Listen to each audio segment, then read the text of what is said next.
오늘은 은혜에 대해서 좀 말씀을 나누고자 합니다. 여러분들 교회 올 때 은혜를 사모하셨나요? 예, 은혜를 사모하면서 와야 그 예배가 은혜가 되고 은혜를 받게 됩니다. 그러니까 그릇을 준비하라는 말씀이 있었죠. 은혜를 사모해야 됩니다. 그 은혜 사모하는 것을 우리가 다시 한번 생각해 보려고 합니다. 하나님의 은혜로라고 제목을 붙였습니다. 목사님들을 가르치고 훈련하는 신학교가 있죠. 신학교에는 여러 가지 학문과 논리들을 가르칩니다만은 이제 4년 혹은 또 2, 3년 플러스해서 7년, 박사학위 5년, 12년 뭐 이렇게 계속 배우면서 제일 많이 듣는 말, 제일 많이 쓰는 말이 하나님, 예수님, 성령님, 그리고 은혜, 사랑 이겁니다. 근데 하도 많이 듣고 하도 많이 새기고 공부하고 해서 그런지 나중엔 하나님 부를 때도 감각 없이 하나님 부르고 예수님 이야기할 때도 감각 없이 예수님 이야기하고 사랑할 때도 감각 없이 말만 하고 은혜도 다 잊어버린 채 언어만 남아있는 상태가 돼서 4학년 졸업하고 이렇게 된다고 많이 자각들을 합니다. 저도 그랬었어요. 말은 하는데 그 의미는 속에 없는 거예요. 아버지도 그렇고 예수님도 그렇고 성령님도 그렇고 은혜도 그렇고 사랑도 그렇고 배우긴 많이 배웠어요. 7년 10년 배웠어요. 근데 다 마찬가지예요. 똑바로 하는 사람이 거의 없어요. 그렇게 신학교 가고 강도도 되고 시험 쳐서 목사 되고 그렇게 하는 거예요. 그래서 우리는 스스로 매일매일 회복하는 은혜를 바라봐야 돼요.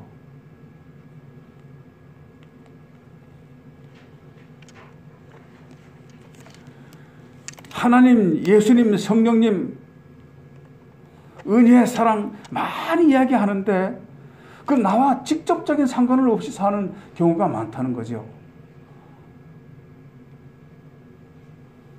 목사도 설교를 은혜로 설교하고 사랑으로 설교하고 하면서도 은혜를 베풀거나 사랑을 베풀거나 이건 상관없는 사람이 되어버리고 그러면 어떻게 되겠어요? 기독교가 메말라지고 교회가 삭막해지고 관계가 삭막해지는 거죠. 성도들은 그래서 회복해야 돼요. 성령님이 원하시는 것은 우리의 회복이에요. 하나님께서 베풀어 주신 은혜를 감사하는 그 감사의 회복. 성령님이 어제도 오늘도 내일도 함께 하실 것이라는 그 감각의 회복. 그거 없으면 시체나 마찬가지죠. 이 은혜라는 말은요. 그 카리스라고 그러기도 합니다. 그레이스라는 말을 일반적으로 쓰지만 카리스라고 하는 것은 조건 없다는 것입니다. 하나님께서 우리를 구원하신 것은 어떤 조건 때문이 아니죠. 우리가 어떤 공로가 있거나 많이 매달렸거나 그럴 만한 조건이 있어서가 아니라 하나님의 은혜로 아무 조건 없이 우리를 구원하셨다. 그래서 그것을 하나님이 우리에게 주시는 은혜를 카리스라고 그래요. 선물이라 그러기도 하고요. 하나님이 우리를 선택하실 때 그 카리스, 은혜로 아무런 이유 없이 그냥 은혜로 우리를 선택하시고 예수님 믿게 하시고 그리고 구원받게 하시고 아버지 집으로 다시 돌아갈 수 있는 하나님 백성으로 하나님의 아들이라고 하는 지위를 주셔서 권세를 주셔서 죽고 난 다음에 아버지 집으로 돌아갈 사람들로 점 찍어 주신 것, 그게 은혜의 정점입니다. 오늘 본문에 그렇게 말씀했죠. 은혜대로 하셨다. 아무 조건 없이 은혜대로 하셨다.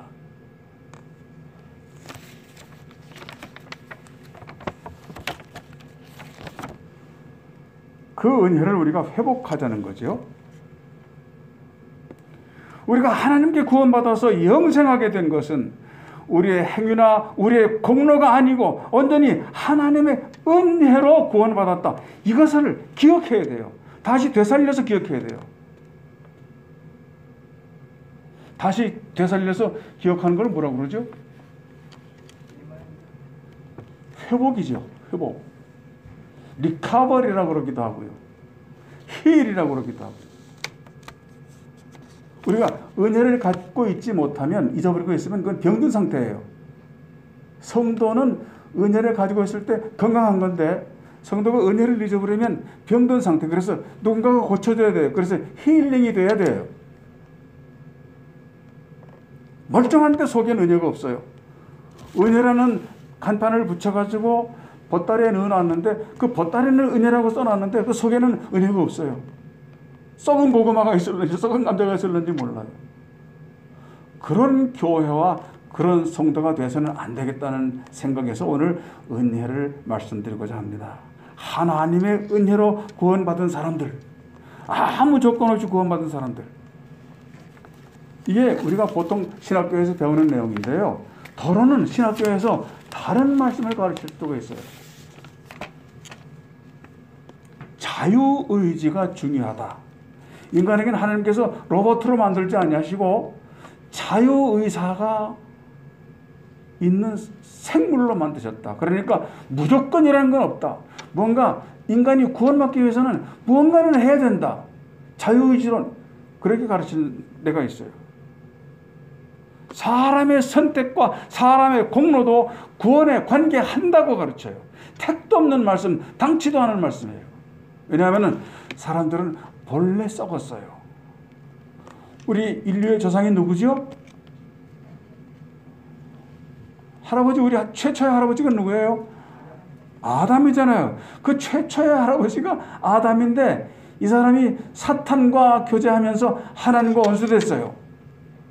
그 순간부터 그 사람이 저주받게 되고 부패하게 돼서 지옥 가게 될 사람인데 그 후손들인 우리도 그 유전자를 그대로 갖고 있어서 부패한 사람들이에요. 천국은 절대 못 들어가요. 쫓겨난 에덴에서 다시 들어갈 수가 없어요. 권세를 상실했기 때문에 그래요.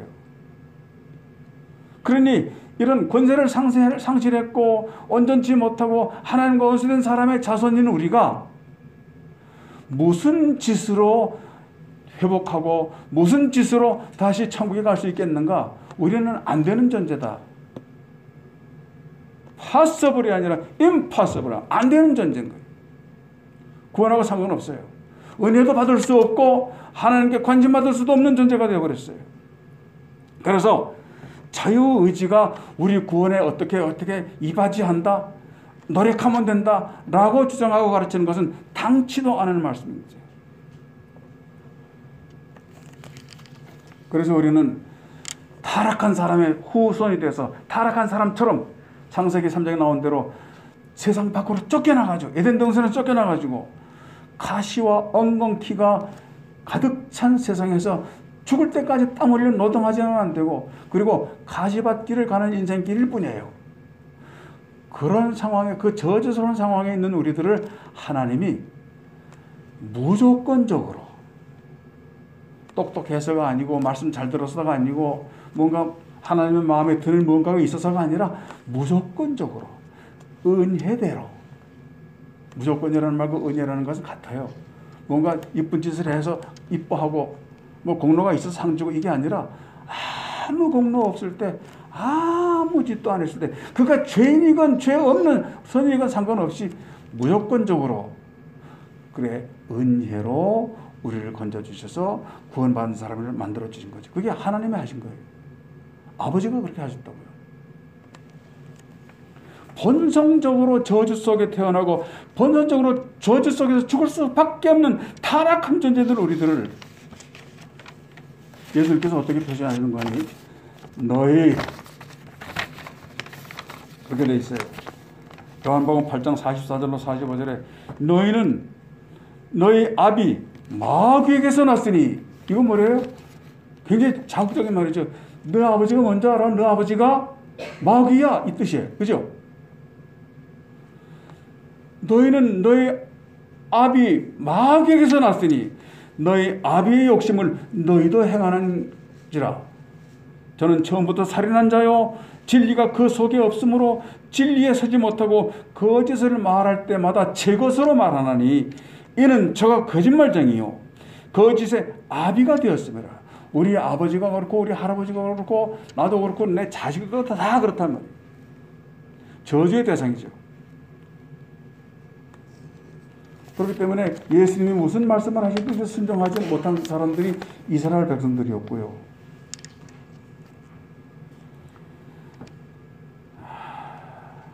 이 점은 바로 예수님 시절의 불신자를 뜻하기만 하는 것이 아니라 지금 여기서 예배하고 있는 우리들의 본성과 본질을 지적하고 계시는 말씀입니다. 귀로는 듣고 머리로는 이해하는데 순종하는 믿음, 실천하는 믿음까지 이르지 못하는 것이 예수님이 보시는 우리의 실망스러운 모습입니다. 입은 말하는데 행동은 하지 않는 것, 사랑해야 된다고 말하면서 여전히 미워하고 있는 것, 그게 뭐예요? 은혜를 상실한 상태입니다.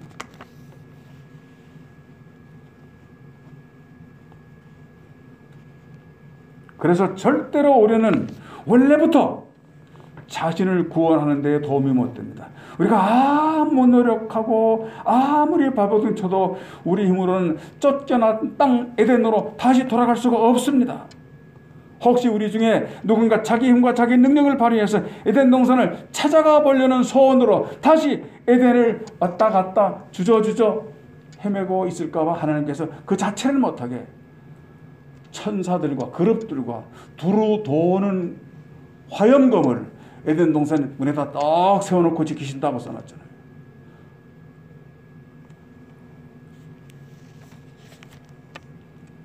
이토록 절대로 의로울 수 없는 절망적인 인간을 하나님께서 구원하시기로 아버지 집으로 다시 돌아올 수 있도록 작정하신 것이 바로 은혜입니다. 은혜로 하셨다는 거죠. 우리 인간의 절망, 우리의 절망, 그 시점으로부터 하나님의 베푸신 은혜가 시작된다는 이 원리를 잘 깨우치시기를 예수님 이름으로 축원합니다. 자기를 부인하고 진정으로 구원을 원한다면 인간의 헛발질을 그만하고 자기를 부인하고 하나님 은혜를 믿고 다시 한번 은혜를 베풀어 주시기를 청원하시기를 바랍니다. 진정으로 문제로부터 구원받고 해결받고 싶으면 헛수고 버리고 하나님 은혜를 믿고 하나님 은혜에 청원하시기 바랍니다. 아무것도 염려하지 말고 오직 모든 일에 기도와 간구로 너희 구할 것을 아버지께 아뢰라. 그리하면 모든 지각에 뛰어난 하나님의 평강이 예수 그리스도 안에서 너희 마음과 생각을 지키시리라. 우리가 나로서는 안 돼, 나 같은 악한 사람이 없어 라고 절망하는 순간부터 그 일이 벌어지는 거죠. 나는 안 되겠어, 하나님께 부탁해야 돼. 그때부터 하나님의 은혜는 다시 시작되는 시점인 줄로 믿으시기 바랍니다. 여기 모인 우리들은 하나님이 은혜로 불러주심에 응답한 사람들입니다. 하나님이 은혜로 부르지 않았으면 여기 안 와 있죠.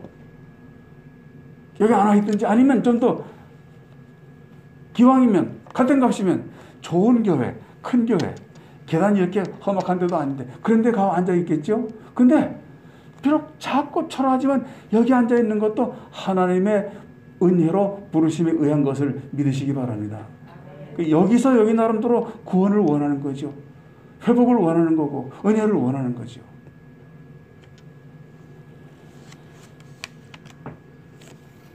신앙과 믿음은 다른 박질이라고 그랬죠. 사도 바울이 다른 박질에 1등 하려고요.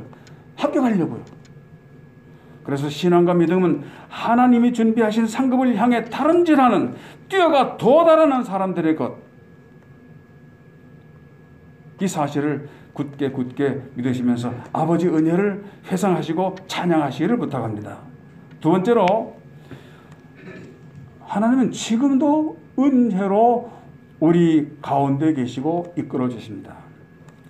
우리는 때때로 우리와 함께 계신 성령님을 잊은 채 나 혼자 살고 나 혼자 결정하면서 나 중심으로 삽니다. 내 감정이 좋으면 헤헤헤헤 그리고 내 감정이 상하면 미워하고 질투하고 노려보고 그게 우리들이에요.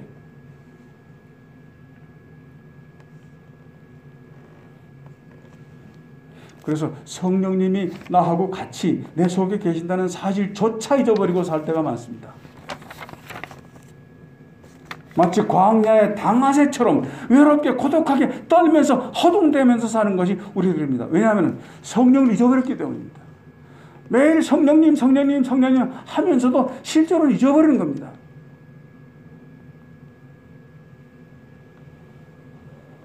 성령님 없이 이렇게 위험하게 허둥대면서 사는 우리 모습을 보시면서 예수님이 불쌍히 여기시고 탄식하시면서 하실 말씀이 있죠. 마가복음 6장 33절에 예수께서 나와서 큰 무리를 보시고 그 목자 없는 양 같음을 인하여 불쌍히 여기시사 여러 가지로 유라하시고 가르치시더라. 성령 없이 우리끼리만 사는 모습이 잘 사는 것 같아요. 돈도 있을 만큼 있고 건강하고 아직 나이도 젊고 괜찮고 뭐 수입이 있으니까 죽을 때까지 먹고 살 일 없고 이렇게 사는 거예요. 거기에 매달려서 성령님은 필요도 없는 걸로 생각해서 잊어버렸어요. 무시하든지 망각했든지 그저 돈벌이만 열심히 하면 되고 그 정령만 채우면 되고 그렇게 사는 게 우리들이 아닌가. 주님께서 보실 때는 그렇지 않다.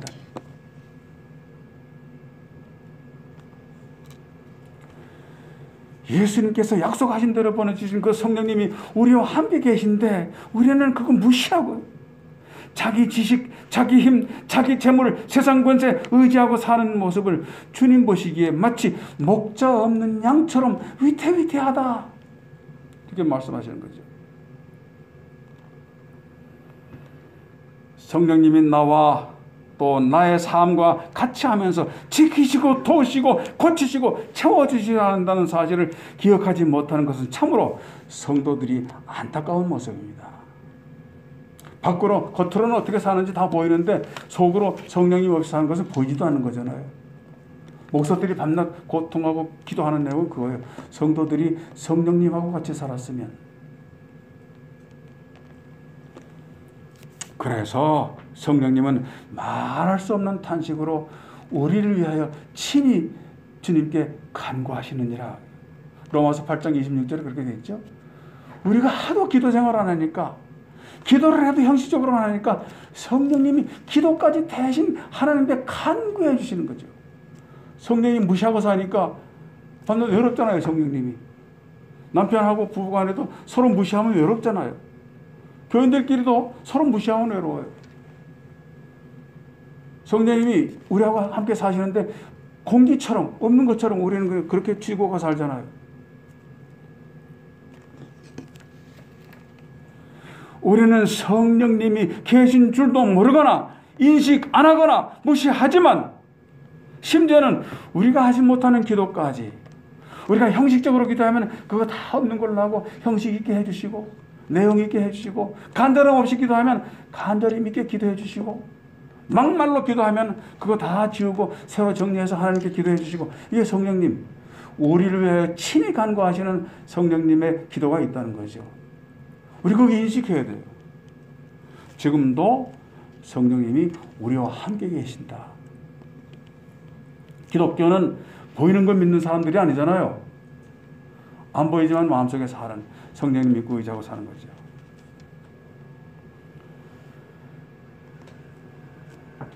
우리가 지금 이 정도라도 사는 것은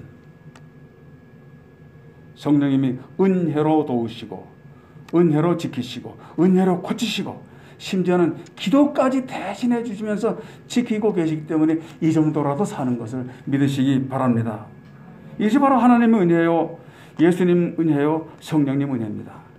은혜 없으면 바로 쓰러지고 망하는 게 바로 우리들 성도입니다. 성령이 없으면, 성령이 잊어버리고 무시하면 우리는 세상 사람보다 더 악한 사람으로 삽니다. 하나님에 대해서 아는 지식을 이용해 먹고 삽니다. 악해집니다. 성령님이 그 악해지지 않으려고 순수성 지키려고 같이 옆에 계신 줄로 믿고 그 성령님과 대화하실 수 있는 여러분이 되시기를 축원합니다. 세 번째 마지막으로, 자 이제 우리는 이렇게 하나님의 은혜대로 아무 조건 없이 구원받은 사람이 됐고, 이건 아무도 못 말려요. 우리가 만약에 나쁜 짓을 많이 했어요. 그래도 천국 가는 거 아무도 못 말려요. 하나님의 주권이니까. 그리고 또 성령님의 은혜 속에 이끌림 받고 고침 받고 지키심 받고 대신 기도까지 해주시는 그 은혜로 살았어요. 그럼 우리가 어떻게 될까요? 세 번째 아닙니까? 은혜로운 사람으로 거듭나야 된다는 거죠. 그게 응답입니다. 받은 사람이 의무는 아니지만 응답하는 조건입니다. 하나님은 우리 자신이, 우리 개인이 은혜로운 사람 되기를 원하고 계십니다. 은혜의 빚진 자가 바로 우리들 아닙니까? 빚은 갚아야죠. 우리들 스스로는 은혜의 발광체는 될 수 없습니다. 정치권에서 윤석열 검찰총장이 뭐 인기 있고 투표 많이 돼가지고 뭐 대통령 후보자로서 뭐 인기 있으니까 그 정치인들이 윤석열 지가 잘나서 그런 게 아니야. 발광체가 아니고 빛 받아서 비치는 거야. 피광체야. 피광체라는 게 맞나요? 피사체. 그렇습니다. 우리는 하나님의 은혜를 받았기 때문에 그 은혜를 다시 또 이렇게 비춰줘야 돼요. 그게 피사체가 된 거죠. 그래서 우리 모습 속에서 사람들이 하나님을 느끼게 해주는 거예요. 말 한마디라도, 눈길 하나라도. 미운 사람 볼 때 어떻게 보죠? 이렇게 째려보잖아요. 씩하고 흰자위가 많아지잖아요. 그래서는 안 된다는 거죠. 눈길 하나라도, 손길 하나라도, 말 한마디라도 하나님의 피사체로서 의무감을 가지고 살자.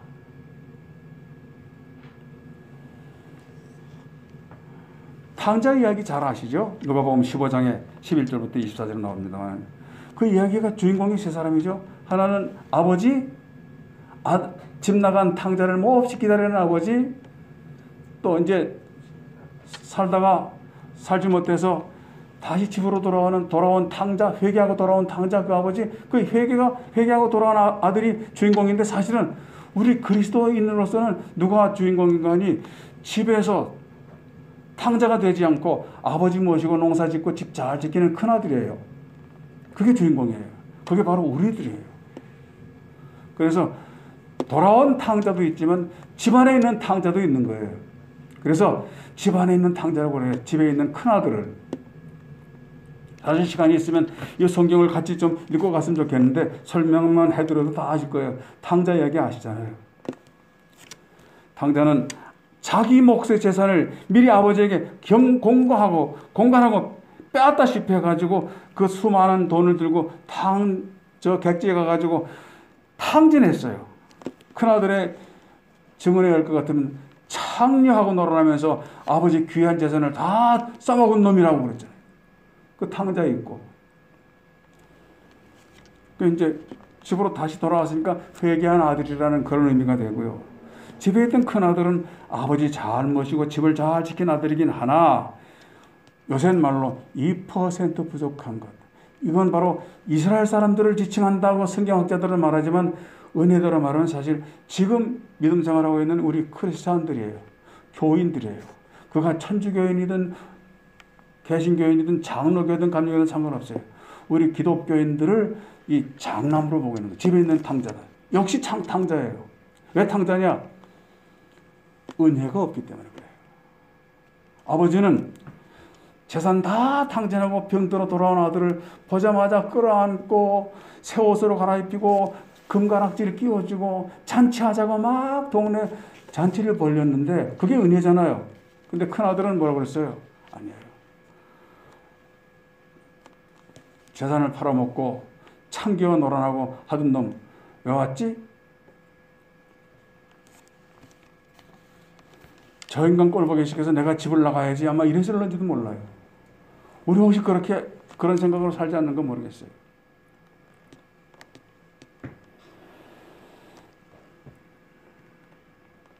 하나님, 예수님, 성령님도 잘 알고 구약의 율법도 알고 신약의 사명도 다 알지만 또 은혜에 대해서 사랑에 대해서 말하기는 하지만 실제로 은혜롭게 살거나 은혜에 증인되지 못하는 현대 많은 교회와 기독교인들을 지칭하고 고발하는 것이 바로 큰아들 역이다. 세 사람이 나와서 연기하는데 큰아들이 연기한 건 그거예요. 그 연기 누구예요? 우리 기독교인들이 그렇다고 연기하는 거죠. 은혜를 말하는데 은혜롭게 살진 않아요. 사랑은 말하는데 사랑을 베풀지는 않아요. 다 조건을 달아요. 조건을 달아요. 근데 아버지는 조건 안 달았잖아요. 그냥 아들을 끼어안고 울고 목을 끼어안고 새 옷을 가져와라. 금가락지 끼워줘라. 소 잡아라. 동네 사람 청해라. 무조건. 그게 은혜죠. 근데 큰 아들은 다 조건이에요. 그 은혜가 없죠.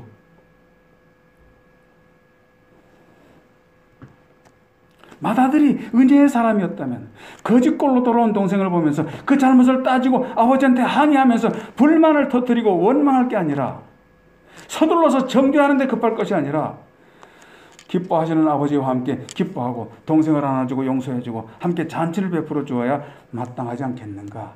그것이 은혜로운 태도다. 그런데 우리들은 은혜를 잊어버렸다.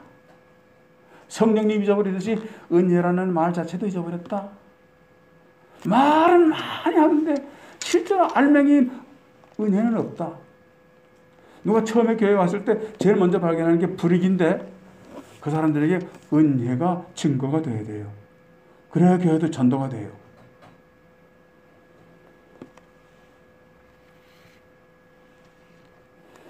아까 우리 찬송 불렀죠? 하나님의 은혜로 있을 데 없는 자 왜 구속하여 주는지 난 알 수 없도다. 왜 구속해 줬나요? 은혜의 피사체들하고 이웃들에게 은혜를 증거하라고. 조건 달지 말고 은혜로 하라고. 예수님께서 우리에게 은혜로 하셨듯이 우리도 은혜로 하자. 애를 보든지 어른을 보든지 노인애들 보든지 은혜로 하자. 은혜를 회복하면 뭐가 되죠? 하나님과의 관계가 아주 밀착됩니다. 성령님의 음성이 들려옵니다. 주차장교회 성도들 비록 지금은 연약하지만